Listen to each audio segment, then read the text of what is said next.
At 7:18 on a Tuesday morning, I heard metal scrape concrete, a woman scream, and my brother yelling my name from the driveway. I ran outside barefoot and saw the front wheel of a medical transport van sunk almost 2 feet into a trench across my driveway. The van was tilted sideways. The rear ramp was half open. My brother Marcus was inside in his wheelchair, strapped in, pale, gripping the armrests while the driver tried to keep the chair locked in place. A fresh trench had been cut straight across my driveway overnight. Not marked, not barricaded, not plated, just a strip of broken concrete and loose dirt hidden under 2 thin sheets of plywood that snapped the moment the van rolled over them.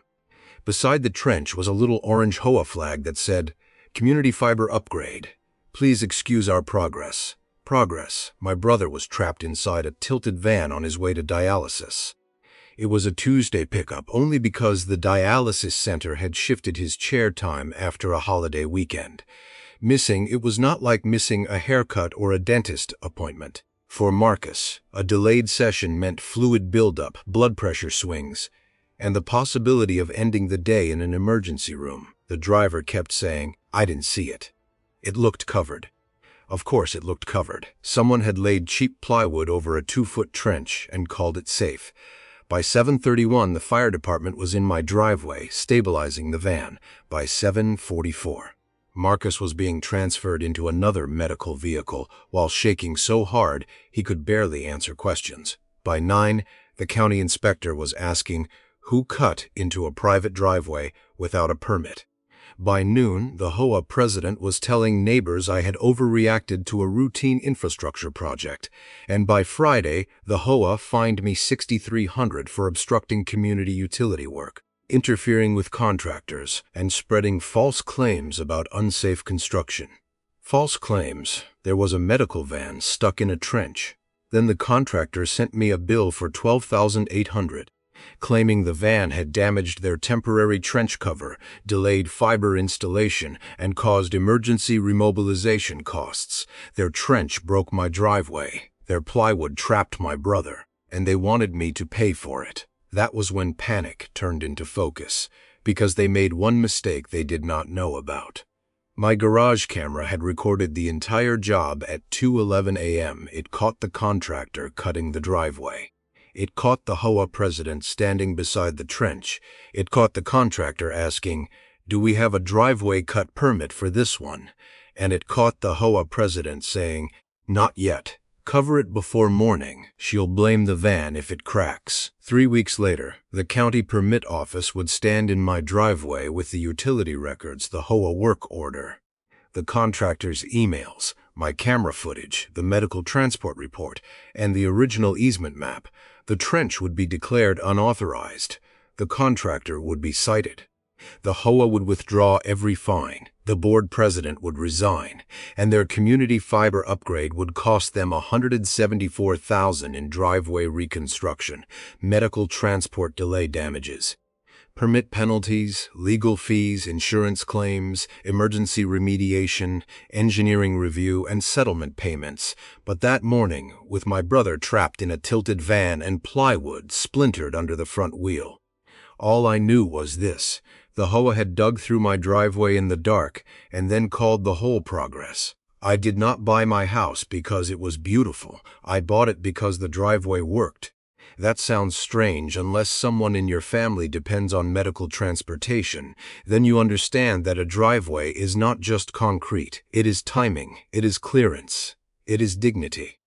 It is the difference between getting to treatment calmly and being treated like an obstacle in your own life. My older brother Marcus had moved in with me after his second kidney failure hospitalization. He was 48, 6 years older than me, and still somehow convinced he was in charge of everything. He called me kid even when I was the one organizing his prescriptions, arguing with insurance, checking his dialysis schedule, and reminding him that skipping treatment was not a personality trait. Marcus used a wheelchair most days because neuropathy had damaged his balance. Dialysis drained him. Some mornings he could transfer himself. Some mornings he could not. The medical transport van came 3 times a week, usually Monday, Wednesday, and Friday. before 8 because his chair time at the center was 8:15. That schedule ruled our lives. The van needed to pull up close to the side entrance, deploy the rear ramp, load Marcus safely, and leave without backing into traffic. My driveway was wide enough for that. Barely, but enough. That was why I chose the house at the end of Alder Creek Lane.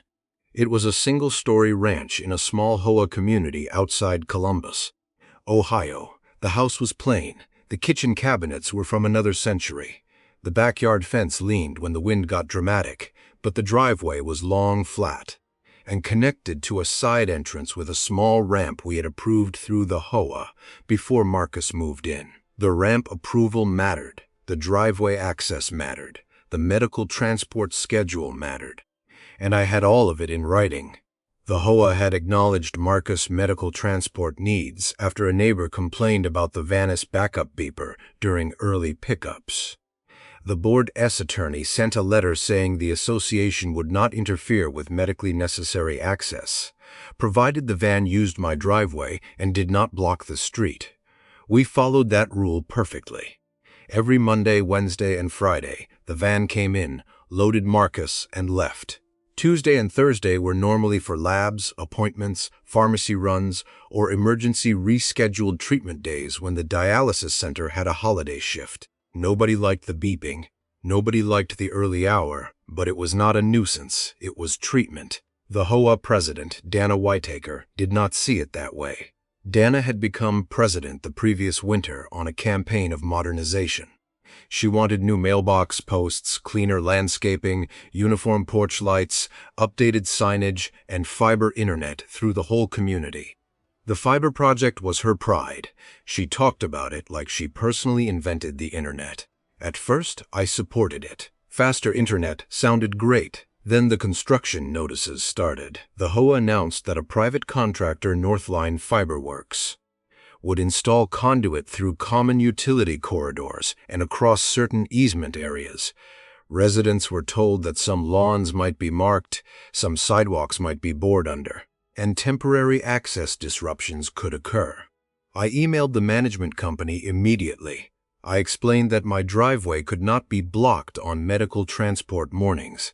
I attached the HOA's own medical access letter, Marcus's dialysis schedule, and photos of the driveway path. The property manager replied, "The contractor will coordinate any affected access in advance." Coordinate. That word usually means nobody has actually coordinated anything yet. 2 weeks later, orange flags appeared near the front of my lot, then utility markings. Then a spray-painted line crossed the sidewalk. I asked the crew supervisor whether they were cutting my driveway. He said, "The plan showed a bore under the driveway, not an open trench. A bore would have been fine. A trench was not." I emailed Dana and the management company again. No open trench may be cut across the driveway without prior notice. Safe bridging, permit confirmation, and medical transport coordination. No response. That should have told me everything. Because silence from an HOA is not always neglect. Sometimes it is planning. The work started in the neighborhood on a Monday. Crews dug near the entrance sign, bored under sidewalks, and placed little orange cones near utility boxes. It was annoying but normal. By evening, they were still 2 houses away from mine. Marcus had dialysis the next morning because the center had shifted his schedule after the holiday weekend. I put his bag by the side door. Water bottle, blanket, medication list, protein bar he would pretend not to want and then eat in the van. At 9:15 p.m. I checked the driveway. Clear, no cones, no trench, no boards, no warning signs. At 2:11 a.m., my garage camera recorded headlights. A Northline Fiberworks truck pulled up with a compact concrete saw trailer. Dana Whitaker SUV arrived 4 minutes later. 2 workers unloaded equipment and walked across my driveway with flashlights. One of them pointed to the orange line. The crew supervisor asked, "Do we have a driveway cut permit for this one?" Dana said, "Not yet," he said. "Then we should bore it like the plan says." Dana said, "Boring is delayed. We need this section done before the board update." The supervisor said, "This resident has medical transport." Dana said, "Cover it before morning. She blamed the van if it cracks." At 2:29, the saw started. My bedroom was on the far side of the house. The storm windows were shut because the air conditioner was running. And the work was near the street end of the driveway, not under my bedroom wall. I still hate that I slept through it, but the camera heard what I did not. They cut a trench straight across the driveway. At 3:12, they broke out the concrete. At 3:44, they dropped conduit into the trench. At 4:05, they laid 2 sheets of plywood over the opening. No steel plate, no barricades, no cones around the driveway. No reflective tape, no temporary ramp, no door notice, no call, no warning that the medical transport route had been cut open in the dark. By 4:19, they were gone. At 7:15, the medical transport van arrived. The driver had been to my house dozens of times. He pulled in slowly like he always did. The plywood looked like a temporary construction cover, dusty and flat, with one orange flag at the grass line. It did not look like a 2-foot trench under a driveway. The front wheel hit the first sheet. The plywood flexed, then cracked, then dropped. The van lurched sideways with a sound I felt in my teeth. Marcus shouted. The driver slammed the brake. I ran outside. The front right wheel was down in the trench. The van leaned toward the passenger side. The rear ramp had started to open but froze at an angle because the vehicle was no longer level. Marcus' chair was locked, but his body had shifted hard against the strap. The driver kept apologizing. He had nothing to apologize for. I called 911 because the van was unstable and Marcus could not safely unload. The fire department arrived first. They blocked the street, stabilized the van, and helped transfer Marcus into a second medical transport vehicle. The delay made him miss the first part of dialysis. The center had to rearrange his treatment. He was exhausted before the session even started. Dana arrived while the fire crew was still there, not to check on Marcus, to ask whether anyone had moved the plywood. The fire captain looked at her and said, "The plywood failed because it was over an open trench." Dana said it was temporary construction protection, he said. It was not protection. By noon, the HOA had already started its version of the story. Dana posted in the resident portal, "A resident vehicle incident occurred this morning involving unauthorized interference with fiber upgrade work. Please allow contractors to complete infrastructure improvements without disruption or speculation. Unauthorized interference. My brother's medical van had fallen into their hole." Then the violation notice came. Obstructing community utility work, interfering with contractors, false public statements about unsafe construction, failure to cooperate with infrastructure upgrades, 6,300 pending board review. I read it twice, then Northline's invoice arrived. 12,800 for temporary cover damage, construction delay, emergency crew rescheduling, and site restoration. Temporary cover damage. Their cover collapsed under the exact kind of vehicle they knew used my driveway.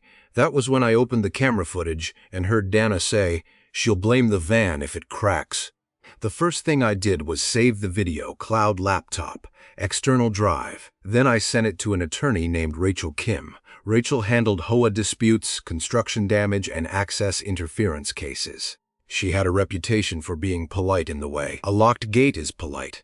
Calm, firm, not interested in excuses. I sent her everything: the HOA medical access letter, Marcus dialysis schedule, my warning emails, the contractor notice, the resident portal post, the fine letter, Northline's invoice, photos of the trench, the fire department incident number, the medical transport delay report, the dialysis center's adjusted treatment note, and the 2:11 a.m. camera footage. Rachel watched it and called me back. She said they knew 3 things before they cut: no permit, medical transport, and unsafe cover. I said yes. She said good. That is the case. Within hours, Rachel sent preservation letters to the HOA, Dana, the management company, Northline Fiberworks, the crew supervisor, the HOA attorney, and the HOA's insurance carrier. She demanded work orders, permit applications, board approvals, construction plans, access coordination records, medical transport communications, emails, text messages, photos, invoices, and all documents related to the decision to trench instead of bore. Then she called the county permit office. That was where the story cracked wide open. The fiber plan approved for Alder Creek Lane required boring under private driveways or obtaining a separate driveway cut permit with traffic control. Resident notice, safe bridging, inspection, and restoration standards. No driveway cut permit had been issued for my property. No inspection had been scheduled. No trench plate had been approved. No overnight access work had been authorized. The county assigned an inspector named Miles Ortega. He arrived that afternoon with a permit file, a measuring rod, and the kind of expression people get when they have already seen enough before they step out of the truck. He looked at the trench, then the broken plywood, then the conduit, then the cracked driveway edges. Then he asked who decided plywood was acceptable vehicle bridging. Nobody from the HOA was present to answer. Northline sent a field manager instead of the crew supervisor. He kept saying they were operating under HOA direction. Miles asked for the permit. The field manager said the permit was pending. Miles said, "Pending is not issued." That sentence became one of my favorites. The medical transport company also documented the incident.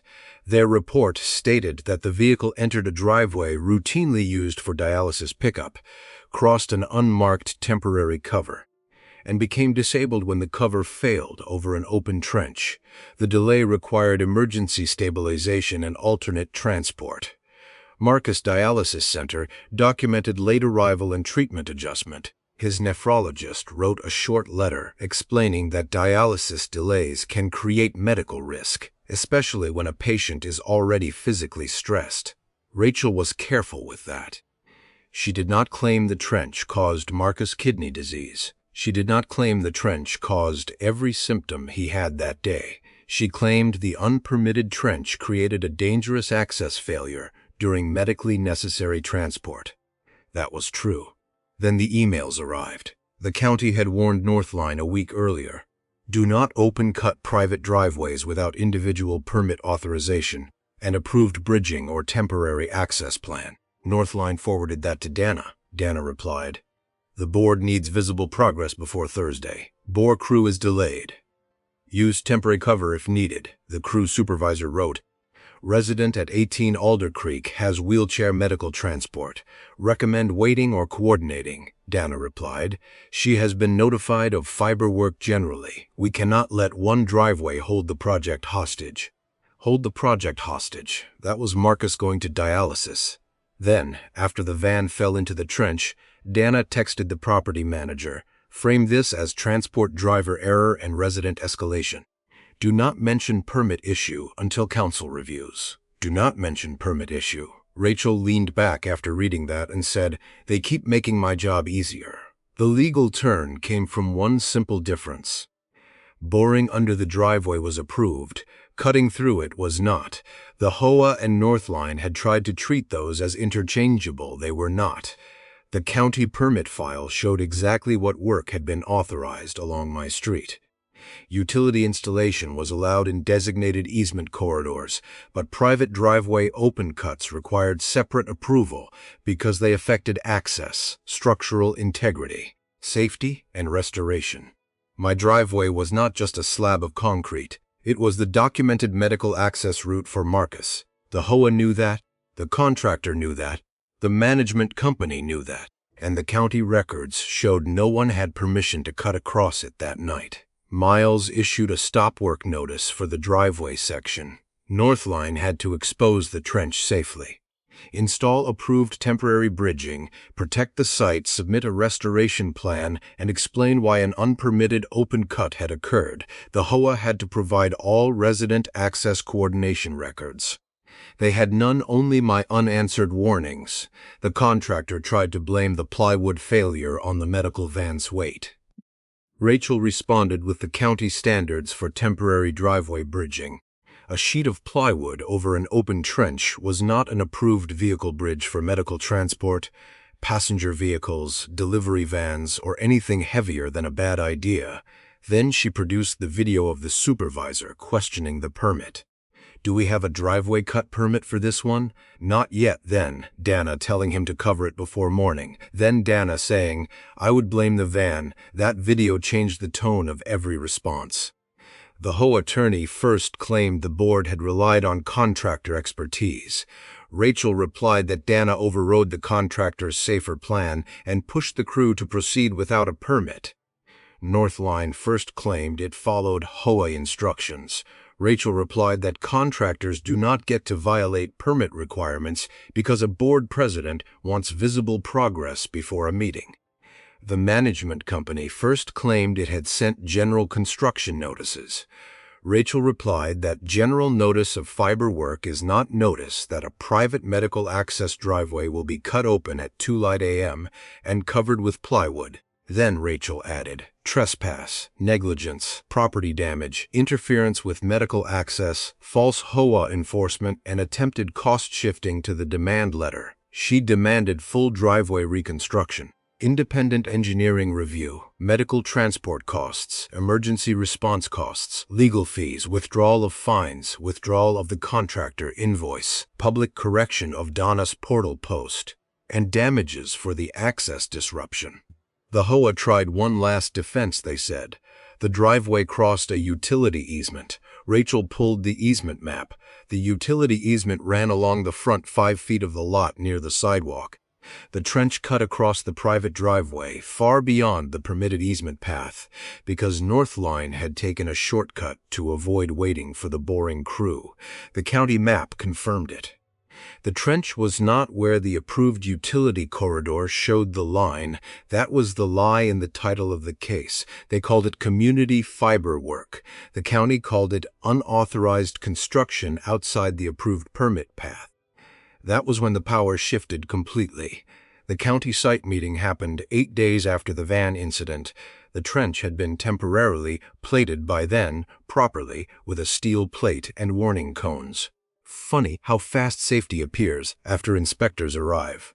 Miles Ortega came with a senior permit officer, a county right-of-way representative, and a utilities coordinator. Rachel stood beside me. Marcus insisted on being there in his wheelchair, wrapped in a dialysis blanket, even though it was warm outside. Dana arrived with the HOA attorney, the property manager, and 2 board members who looked like they wished fiber internet had never been invented. Northline sent the field manager, the crew supervisor from the video, and a company attorney. Miles started with the permit file. Approved work. Bore under private driveways unless separate open-cut permit issued. Separate open-cut permit for 18 Alder Creek Lane. None. Approved temporary vehicle bridging. None. Resident-specific access plan. None. Inspection request before driveway cut. None. Then he showed the easement map. Approved utility path near the front easement. Actual trench location across the driveway. Different lines, different authority, different problem. Rachel played the camera footage. The truck at 2:11 a.m. Dana S. SUV. The crew supervisor asking about the permit. Dana saying, not yet. The supervisor recommending boring. Dana pushing the line. Cover it before morning. She'll blame the van if it cracks. Marcus turned his wheelchair slightly toward Dana and said, I was the van. Nobody laughed. Nobody could. Then the medical transport report was read. Unmarked temporary cover, failure, vehicle disabled, emergency stabilization, alternate transport, delayed dialysis arrival. The county issued violations on site. Northline was cited for performing an unpermitted driveway open cut, unsafe temporary cover, and deviation from approved utility installation plans. The HOA was cited for directing or authorizing work affecting private access without proper permit documentation and failing to coordinate known medical access needs after written notice. Donna tried to say, the board did not intend harm. Miles said, intent does not fill a trench. That line traveled through Alder Creek faster than the fiber ever did. The county required full reconstruction of the damaged driveway section, not patching. The cut area had to be removed, the base recompacted, the load-bearing section inspected, new concrete poured, curing time documented, and engineering sign-off provided because the cut crossed the vehicle path used by medical transport vans. The fiber line had to be corrected to match the approved path or permitted properly. The HOA had to submit a construction access policy for future projects involving driveways, sidewalks, medical access routes, easements, or emergency paths. The fines against me were withdrawn that afternoon. Northline withdrew the $12,800 invoice the next day. Dana deleted her portal post, but Rachel demanded a public correction, so the HOA had to send one. The statement said, "The driveway trench at 18 Alder Creek Lane had not been properly permitted as an open cut, that the temporary cover was inadequate, that my concerns about medical access were valid, and that the violation notice had been issued in error." Issued in error. There it was again. The phrase organizations use when we blamed the victim sounds too honest. The HOA meeting happened the following week.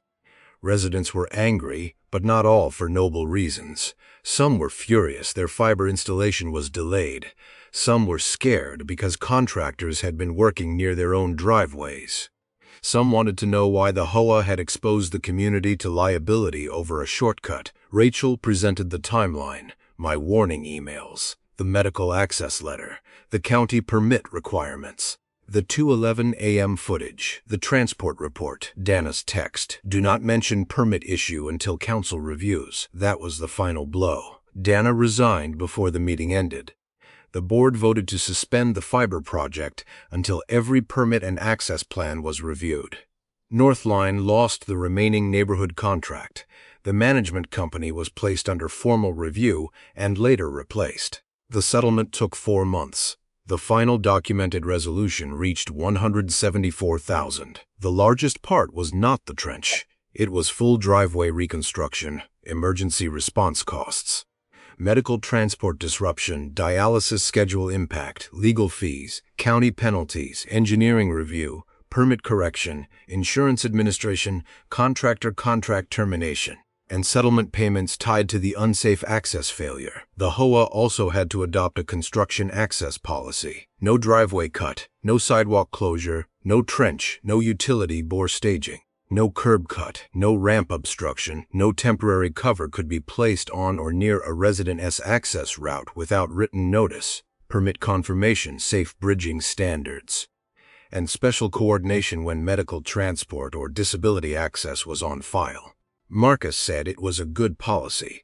Then he said it would have been shorter to write. "Do not dig holes where sick people need to leave." He was right. Concrete takes time to cure. That was the part that annoyed Marcus most. Not the lawsuit, not the HOA drama, the curing time for 2 weeks. His medical transport had to use a temporary steel plate and a side-loading position arranged by the transport company. Then the driveway section was removed completely and rebuilt under county inspection. The new concrete looked brighter than the old concrete, like a scar that had not learned to blend in. Yet the first morning the van used the rebuilt driveway, I stood on the porch pretending not to hover. The driver pulled in slowly. No plywood, no trench, no warning flags, no orange HOA sign asking us to excuse progress. The ramp came down smoothly. Marcus rolled inside, looked at me, and said, "Try not to sue anybody before lunch." I told him I would do my best. He smiled. That smile was worth more than fiber internet. The neighborhood eventually got its upgrade. Months late. More expensive. Properly permitted. The boring crew did the work they should have done in the first place. No driveways were cut open in the dark. No medical vans fell into holes. Somehow civilization survived the delay. The new HOA board became obsessed with written approvals. I did not complain. Every contractor now had to carry permit copies on site. Every access disruption required door notices and emails. Every resident with medical access documentation had to receive direct coordination before work could occur near their property. The policy was boring, detailed, and beautiful. I kept a folder labeled driveway. Inside were the medical access letter, Marcus dialysis schedule, my warning emails, the camera still, the county permit file, the transport report, miles violation notice, the HOA correction letter, the settlement statement, and one printed image from 2:11 a.m. Donna standing beside the trench. The crew supervisor pointing at the driveway, the plywood leaning against the truck. I kept it because bad decisions often begin with someone deciding a shortcut matters more than a person. A shortcut through a permit, a shortcut through a driveway, a shortcut through safety, a shortcut through someone else's medical routine, and when the shortcut fails, they call it an incident. So if your HOA, developer, utility company, contractor, or management office ever cuts, trenches, bores, plates, blocks, or modifies your driveway, sidewalk, ramp, curb, easement, or access route, do not assume the orange flag means they have permission. Ask for the permit. Ask for the approved plan. Ask how access will be maintained. Save the notices. Check your cameras. And if medical transport depends on that route, put it in writing before the equipment arrives. If this story made you think of someone who needs to hear it, share it with them. Leave your thoughts in the comments, save the video, and subscribe for more stories about ordinary homeowners who learned that progress is not progress when it leaves people trapped. Because I did not beat the HOA by standing in the trench and yelling. I beat them by showing the county exactly who dug it. And now every Tuesday morning, when Marcus' dialysis van rolls smoothly over that rebuilt concrete, I listen for one thing. Not a crack, not a scrape, not the snap of cheap plywood. Just tires on a driveway, doing what a driveway is supposed to do. Carry someone safely where they need to go.